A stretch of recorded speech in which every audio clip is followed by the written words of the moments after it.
সবশেষ 10 ম্যাচের পারফরম্যান্স, একের পর এক জয় আর ট্যাকটিক্যাল মাস্টার ক্লাস। বিশ্বকাপে কেমন হতে যাচ্ছে ডিফেন্ডিং চ্যাম্পিয়ন আর্জেন্টিনার একাদশ? লিওনেল স্কালোনি এবার কোন ফরমেশনে সাজাবেন তার বিশ্বজয়ী দলটিকে? মেসি কি তার চেনা রাইট উইংয়ে খেলবেন নাকি মাঝমাঠ থেকে খেলা নিয়ন্ত্রণ করবেন? আর ইনজুরি ও তরুণ তুর্কিদের ভিড়ে কার কপাল পুড়ছে আর কার কপাল খুলছে? আজকের এক্সপ্লেইনারে আমরা আলোচনা করব আর্জেন্টিনার সবশেষ 10 ম্যাচের ট্যাকটিক্স এবং দেখব কিভাবে স্কালোনি সাজাচ্ছেন তার বিশ্বকাপের চূড়ান্ত একাদশ। আপনি যদি আলবি সেলেস্তে ভক্ত হন তবে ভিডিওটি আপনার জন্য মাস্ট ওয়াচ। স্কালোনির সবচেয়ে বড় শক্তি হলো তার ট্যাকটিক্যাল ফ্লেক্সিবিলিটি বা নমনীয়তা। সবশেষ 10 ম্যাচে আমরা দেখেছি তিনি মূলত 4-3-3 ফরমেশন দিয়ে খেলা শুরু করলেও ম্যাচের পরিস্থিতি অনুযায়ী তা মুহূর্তের মধ্যে 4-4-2 কিংবা 4-2-3-1 এর রূপ নেয়। তবে বিশ্বকাপে স্কালোনির ফার্স্ট চয়েস ফরমেশন হতে যাচ্ছে সেই চিরচেনা হাইব্রিড 4-3-3, যেখানে বল পজিশন এবং মাঝ মাঠের নিয়ন্ত্রণই হবে মূল চাবিকাঠি। গোল পোস্টের নিচে কোনো পরীক্ষা নিরীক্ষা নয়। আর্জেন্টিনা ত্রাতা এবং পোস্টের নিচে চীনের প্রাচীর এমিলিয়ানো দিবু মার্তিনেজি থাকছেন নাম্বার 1 চয়েস।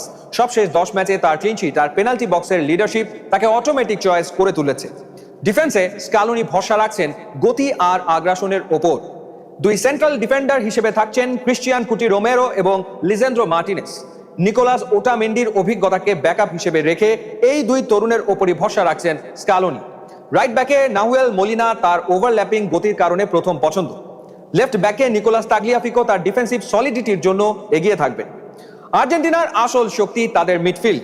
সবশেষ 10 ম্যাচে স্কালোনি এই ত্রয়ীর ওপরই সবচেয়ে বেশি আস্থা রেখেছেন। রদ্রিগো দি পল মেসির বডিগার্ড এবং দলের মূল এনার্জি প্রোভাইডার। রাইট মিডফিল্ডে তার ওয়ার্ক রেট দলের জন্য oxygen. Enzo Fernandez deep line playmaker বা হোল্ডিং মিডফিল্ডার হিসেবে এনজো খেলবেন, যিনি নিচ থেকে খেলা বিল্ড আপ করবেন। Alexis Mac Allister box to box midfielder হিসেবে লেফট সেন্ট্রাল পজিশনে খেলবেন ম্যাক অ্যালিস্টার, যিনি ডিফেন্স ও অ্যাটাকের মধ্যে সেতু বন্ধন তৈরি করবেন। সবশেষ ম্যাচগুলোর দিকে তাকালে আর্জেন্টিনার আক্রমণ ভাগকে সবচেয়ে ভয়ঙ্কর দেখায়। লিওনেল মেসি ফ্রি রোল নাকি রাইট উইং? মেসি কাগজে কলমে রাইট উইং এ শুরু করলেও আসলে তিনি খেলবেন একটি ফ্রি রোলে।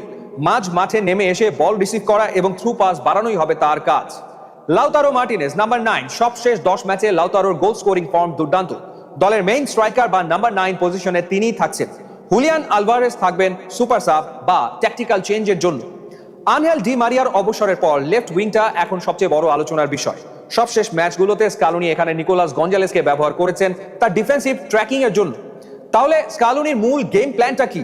সবশেষ 10 ম্যাচে দেখা গেছে আর্জেন্টিনা এখন আর কেবল কাউন্টার অ্যাটাকিং দল নয়, তারা বল নিজেদের পায়ে রেখে স্লো ফাস্ট ছন্দে খেলে। মেসি যখন নিচে নেমে আসেন তখন মলিনা রাইট উইং দিয়ে উপরে উঠে যান এবং ডি পল ডিফেন্স কভার করেন। আবার লাউতারো মার্টিনেজ প্রতিপক্ষের ডিফেন্ডারদের ব্যস্ত রাখেন যাতে মেসি বা ম্যাক অ্যালিস্টার হাফ স্পেসে ফাঁকা জায়গা পান। অর্থাৎ স্কালোনির দল পজিশনাল ফুটবল আর হাই প্রেসিং এর এক নিখুঁত মিশ্রণ। সব মিলিয়ে স্কালোনির এই আর্জেন্টিনা একাদশ যেমন ব্যালেন্সড তেমনি অভিজ্ঞতায় ঠাসা। বেঞ্চে হুলিয়ান আলভারেস, লিয়ান্ড্রো পারদেস কিংবা নিকো পাস থাকায় এই দলটিকে হারানো যে কোনো প্রতিপক্ষের জন্যই হবে এক বিরাট চ্যালেঞ্জ। আপনার কি মনে হয় এই একাদশ নিয়ে কি আর্জেন্টিনা আবার বিশ্বজয় করতে পারবে? আপনার স্বপ্নের আর্জেন্টিনা একাদশটি কেমন? কমেন্ট বক্সে লিখে জানান।